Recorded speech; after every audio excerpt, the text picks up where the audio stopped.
Graça e paz seja convosco, amada igreja. Onde quer que você esteja, você é igreja. Por isso, nós desejamos que Deus continue a ministrar essa mesma unção e alegria que Ele tem ministrado no dia a dia da sua igreja. E nós estamos com grandes expectativas para essa conferência da família. Nós vamos construir laços duradouros para os nossos filhos multiplicarem as bênçãos sobre os seus filhos e os filhos dos seus filhos, como nós cantamos aqui hoje. Tá bem? Amém, igreja? Amém. Queridos, vamos conversar um pouco, mas eu estou precisando da ajuda de todos vocês. Vocês que estão aqui e vocês também que estão online. Então, por exemplo, quando você ouve um noticiário, quer seja pelo seu smartphone, quer seja pela televisão, pelo rádio, aonde quer que seja, você escuta uma notícia. Para que é que você escuta a notícia? Para saber o que está acontecendo. Mas vamos reconhecer com sinceridade que as notícias são alarmantes. Fomes, pestes, terremotos, dores, catástrofes, acidentes, mortes. E isso vai abatendo o teu coração. Mas, queridos, eu tenho uma notícia maravilhosa. Quando nós abrimos a Bíblia, o Senhor está nos instruindo, o Senhor está nos ensinando, o Senhor está nos consolando, nos dando orientação certa e segura de como nós devemos proceder. Então, o que é melhor? Eu aprender aquilo que me abate ou aquilo que me eleva, que me dá mais contato com Deus? Isso mesmo, queridos. Deus continua falando para todos nós. E Ele fala comigo, fala com você, e nós então colocamos em prática aquilo que nós aprendemos. Por quê? Porque a fé anda junto com a ação. Vamos falar juntos? A fé. Amém, aleluia. Vamos aplaudir o Senhor? E nós vamos ler aqui então um texto muito conhecido da igreja, que ele está em 3 evangelhos, esta passagem bíblica, mas vamos ler em Marcos capítulo 2, abra aí a sua Bíblia, seu smartphone, ou leia aí na Bíblia do seu vizinho aí do lado, seu irmão, sua irmã, e que Deus continue a abençoar toda a sua vida e todas as suas atividades. Bem, Jesus Cristo, Ele veio ao mundo com uma missão. E a missão dele era muito complexa e continua sendo, por causa de nós, homens de duro coração. Mas aqui nessa passagem, diz assim: passados alguns dias, voltou a Cafarnaum, ele, né, Jesus. E a notícia da sua chegada depressa se espalhou pela cidade. Logo, a casa onde ele estava ficou tão cheia de visitantes que já não havia mais espaço para mais uma pessoa que fosse, nem sequer do lado de fora. E Jesus lhes anunciava a mensagem de Deus. E Jesus lhes anunciava a mensagem de Deus. E olha o que aconteceu. Chegaram então 4 homens que carregavam um paralítico numa padiola. Como não pudessem chegar junto de Jesus através da multidão, abriram o telhado por cima, de onde se encontrava, e por ali o baixaram o doente, deitado na cama, bem na sua frente. Quando Jesus viu como eles acreditavam firmemente em como curaria o seu amigo, disse ao doente: Filho, os teus pecados estão perdoados. Os teus pecados estão perdoados. E alguns dos mestres da lei, que ali estavam assentados, diziam entre si: Mas que blasfêmia! Acaso ele imagina que é Deus? Pois só Deus pode perdoar pecados.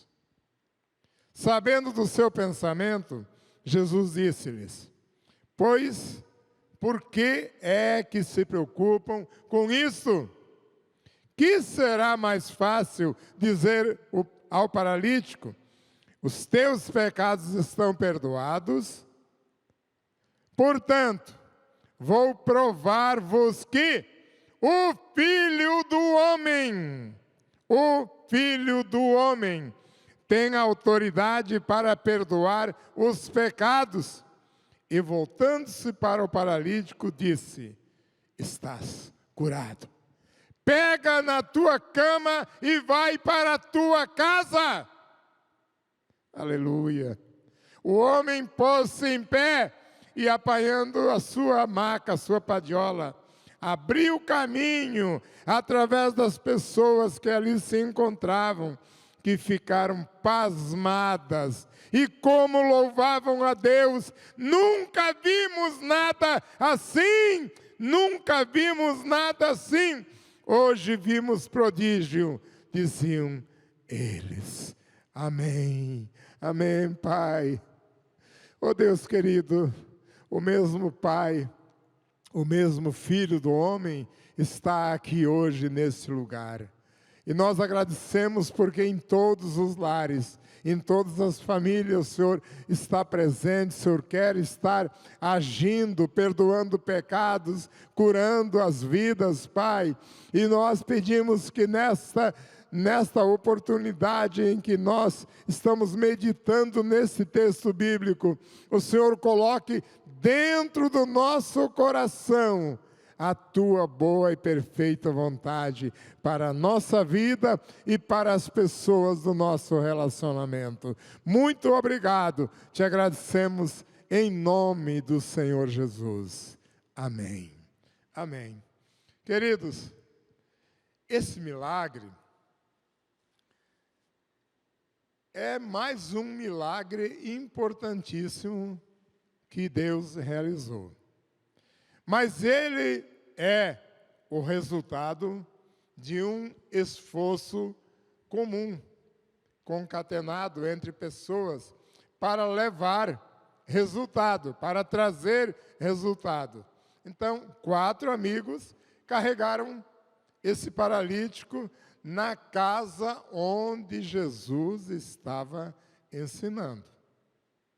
Logo, eu presumo que esses 4 amigos já tinham conhecimento de Jesus, ou pelo menos ficaram sabendo que ele estaria lá e que ele é a pessoa que pode dar respostas.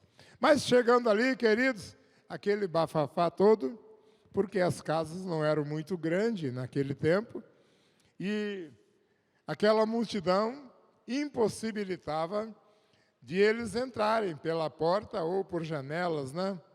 Mas tem muitas coisas que me chamam a atenção aqui nesse texto. Porque, apesar da casa ser pequena, de poucos cômodos, ela era feita de pedras, né? E o telhado, normalmente, também era feito de barro, com palha ou com pedaços de madeira bem trabalhado, né? E em alguns lugares, do lado, tinha uma escada que subia, né? Para a parte de cima. Mas, queridos, quando aquele povo chegou ali com aquele paralítico, numa maca, como é que vou entrar? Jesus estava lá no meio da multidão, não tinha lugar para passar de jeito nenhum. Uma grande parte de nós já tinha largado o paralítico no chão, sentado no chão e ficado esperando. Mas, queridos, eu reconheço a ação daqueles 4 homens, né, que sem hesitar, sem mais delongas, subiram para o telhado com o homem, com aquele homem, e abriram uma passagem, não sei de que forma, e desceram o paralítico bem em frente de onde estava Jesus. Meu Deus, que coisa muito forte a gente prestar atenção e meditar nisso. As pessoas afluíam muito ali para ouvir Jesus, por causa da sabedoria dele, e para serem curadas das doenças, né? Mas aquele homem, ele nem tinha como ir, porque ele estava paralítico. Quem sabe ele tivesse já ouvido falar de Jesus. Mas como? Como que eu posso ir se eu sou paralítico? É aqui que entra a ação dos 4 amigos. Queridos, quando as pessoas têm limitações, sejam elas físicas, espirituais, psicológicas, cabe a nós que conhecemos esse Jesus que sempre está ensinando,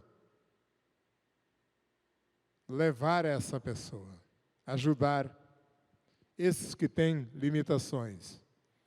E aqui, então, é que entrou a fé daqueles 4 homens.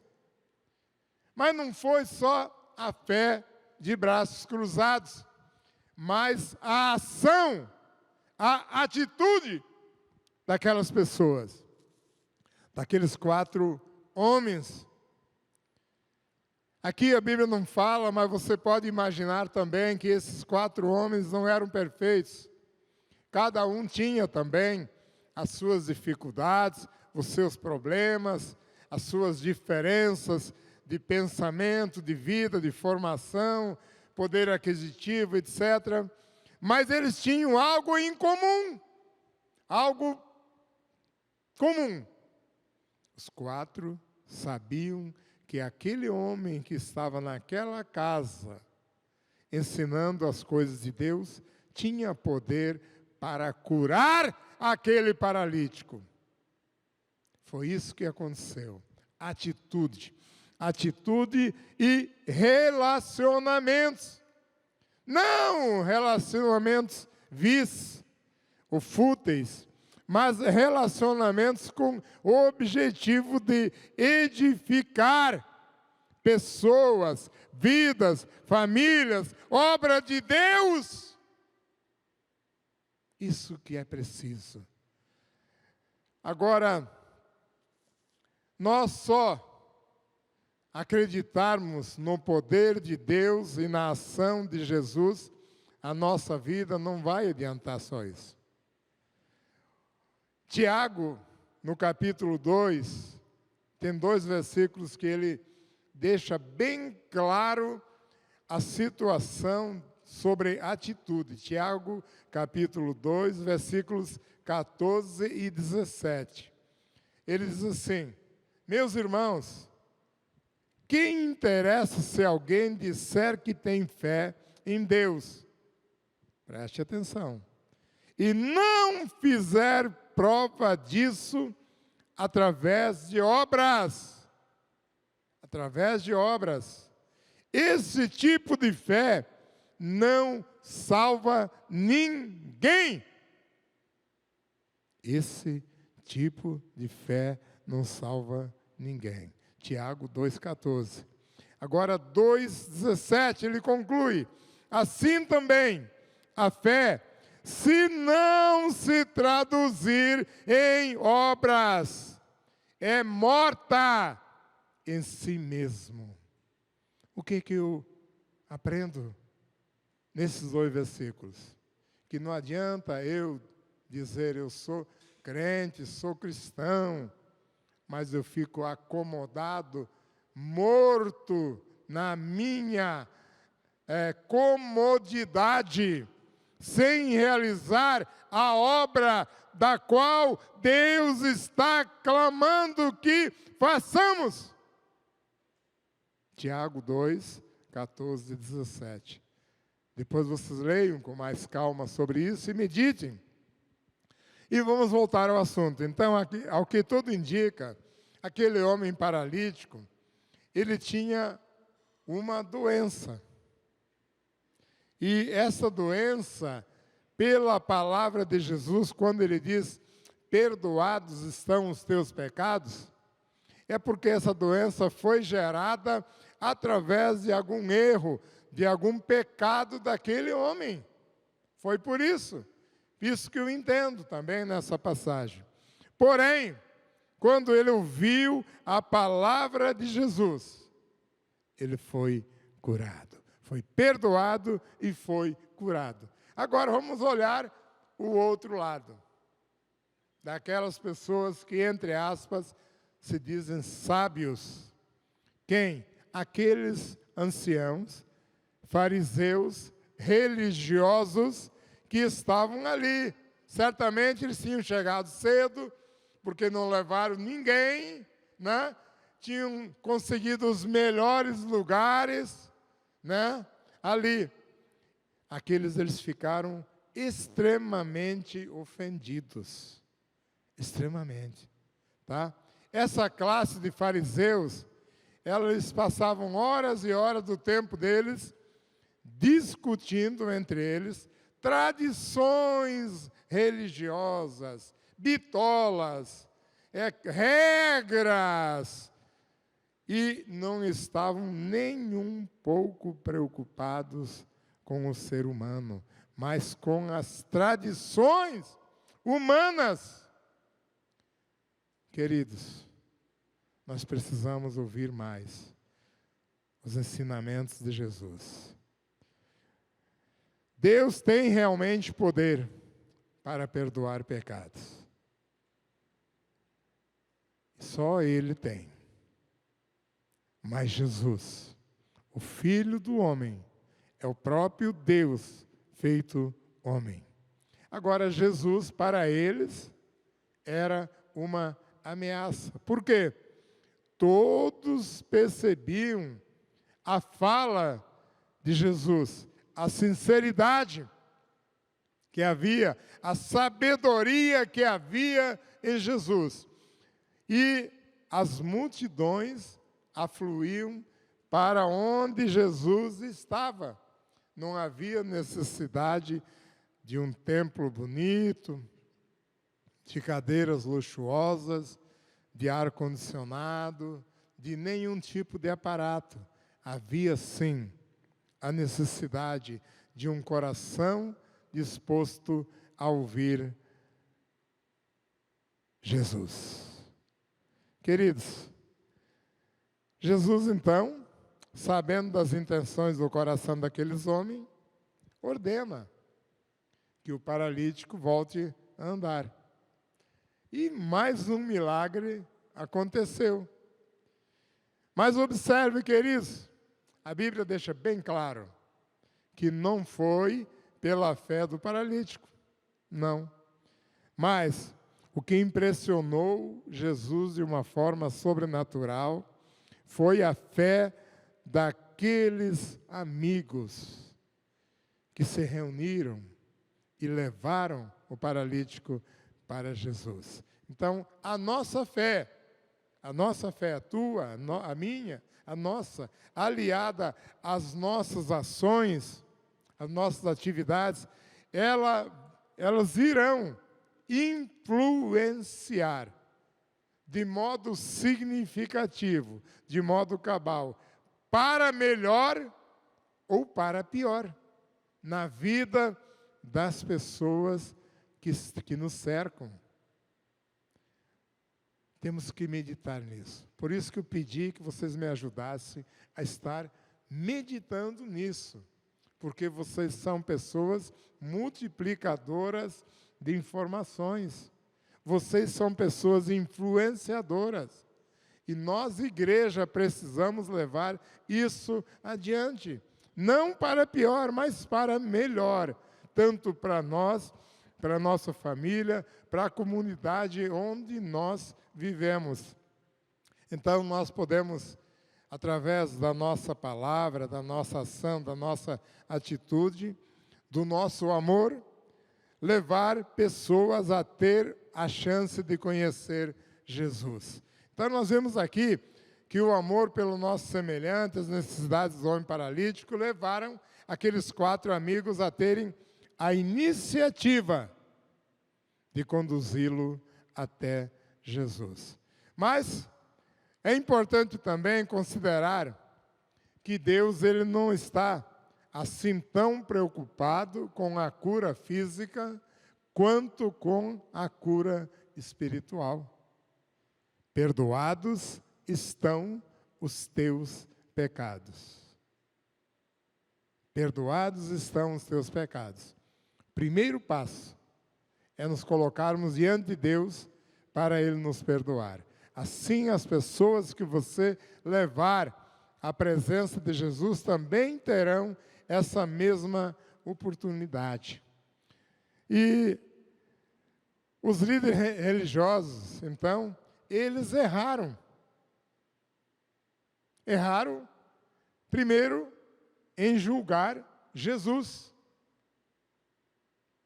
Segundo, creio eu que eles imaginaram que aquele homem não era digno de ser perdoado ou de ser curado. E o que eu entendo pela palavra é que não nos é dada a autoridade para julgarmos ninguém, mas fazer o bem para todos. É uma missão minha, é uma missão nossa, fazermos o bem para todos. Também nesse mesmo, só para clarear mais, nesse mesmo texto que nós lemos, no versículo 2 do capítulo 10, tem a citação, Filho do homem. Eu enfatizei aqui também, Filho do homem.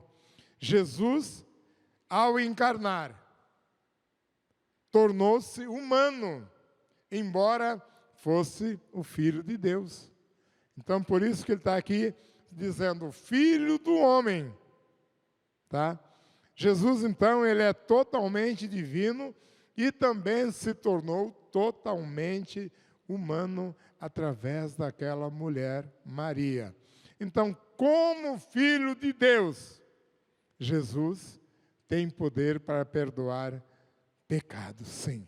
Mas como homem que ele se tornou, ele então se identificou com você e comigo, com as nossas profundas dores, com as nossas dificuldades, com as nossas necessidades, com o nosso sofrimento, com as nossas limitações, e é Ele quem nos ajuda. Primeiro, perdoando os nossos pecados, e no decorrer do tempo, corrigindo as nossas falhas, o nosso orgulho, a nossa maneira egoísta de ser em relação às pessoas que nos cercam. Tudo isso Ele está proporcionando para nós. Também, ao mesmo respeito da palavra filho do homem, lá em Daniel 7,13, nós temos uma passagem muito linda sobre os últimos tempos, né?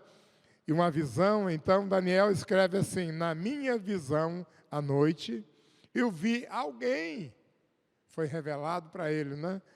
Eu vi alguém semelhante a um filho de um homem, vindo com as nuvens do céu. Jesus.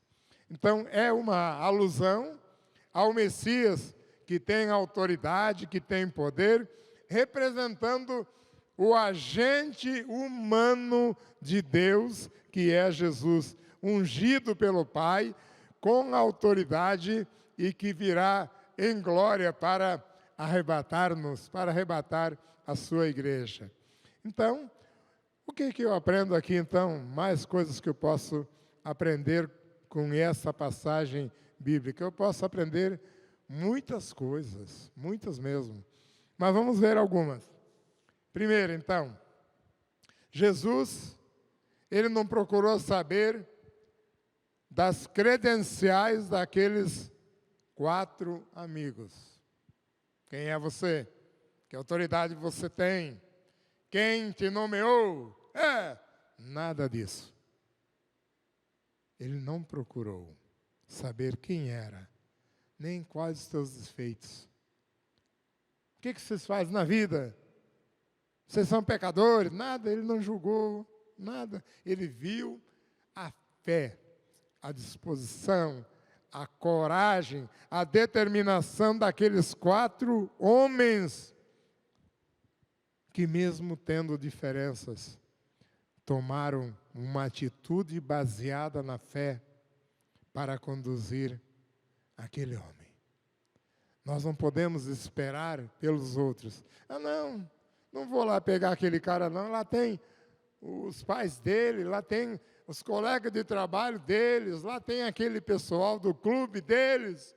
Deixa que eles se virem. Não, a iniciativa está aqui, em mim, em cada um de nós. Façamos nós também o bem. Agora aqui vamos analisar uma coisa. Quem é que nós estamos conduzindo? Qual é a padiola que nós usamos para conduzir para os pés de Jesus, para a frente de Jesus, as pessoas que nós conhecemos? Porque a padiola que eu considero aqui pode ser as nossas atividades. Lá o nosso trabalho, a nossa escola, os nossos amigos de passeios, de quem gosta de futebol, ou sei lá que atividade, é a padiola que Deus está te dando para você conduzir essas pessoas até Deus. Mas, muitas vezes, queridos, temos que ter cuidado, porque às vezes as pessoas do mundo, o diabo usa a mesma padiola para nos tirar da presença de Deus. E aí temos que levar em conta outras coisas. Um fracasso de um de nós é um fracasso muito grande para a igreja, para a célula, para a família. Por quê? Todos estão nos observando. Os nossos filhos estão nos observando. E os laços duradouros e concretos de família são estabelecidos no dia a dia das nossas atividades. O Gabriel, o Daniel e a Rebeca estão 24 horas por dia, assim, observando os pais. E eu preciso fazer não só o que eu quero, mas o que a Bíblia manda eu fazer. Mas Jesus, ele sempre está ensinando. Ele está aqui fisicamente? Não, ele está espiritualmente. Para isso ele deixou o Espírito Santo Foi Ele quem deixou para nós. Ué, e quando é que Ele está falando que eu não escuto? Bem, o dia que eu abrir a Bíblia, Ele vai falar comigo da mesma forma que Ele falou naquele dia, ali em Cafarnaum, para aqueles 4 homens e para aquele paralítico. Precisa eu abrir a Bíblia e prestar atenção e aprender. Aprender mais, mais e mais. É claro que teremos obstáculos, muita gente, aquela casa de pedra, mas se eu me acomodar, esse paralítico não vai ficar curado. Eu não posso abandonar ele, já que eu conheço ele e já que eu e os 3 amigos tivemos a iniciativa de trazer até aqui. Vamos subir nesse negócio aqui, vamos romper os obstáculos e vamos fazer a obra acontecer. Eu também não posso dar ouvido àqueles anciãos legalistas, bitolados, tradicionalistas, mas não julgar ninguém e ajudar a todos. Por quê? Porque a minha fé vê além daquilo que eu posso ver e vê aquilo que ainda hoje é esperança. A fé vai se transformar em fatos, tá bem? Então, toda iniciativa vai ter um prosseguimento, uma trajetória. E eu sou o agente da perseverança que me faz levar ao objetivo que eu tenho, que eu tive lá quando tive a iniciativa. Cada dia um pouco mais. Depende de mim, depende de nós. Deus já fez a parte dele. Amém? Vamos ficar em pé, queridos? Aleluia. Glória ao nome do Senhor Jesus. Aleluia. Eu gostaria que você agora fechasse os olhos. Meditasse sobre o que você ouviu. Meditasse naquela pessoa que de alguma forma está paralisada, está paralítica em relação às coisas de Deus. Medite nisso, enquanto nós entoamos este cântico. E em seguida, vamos orar sobre isso e Deus nos dará a resposta.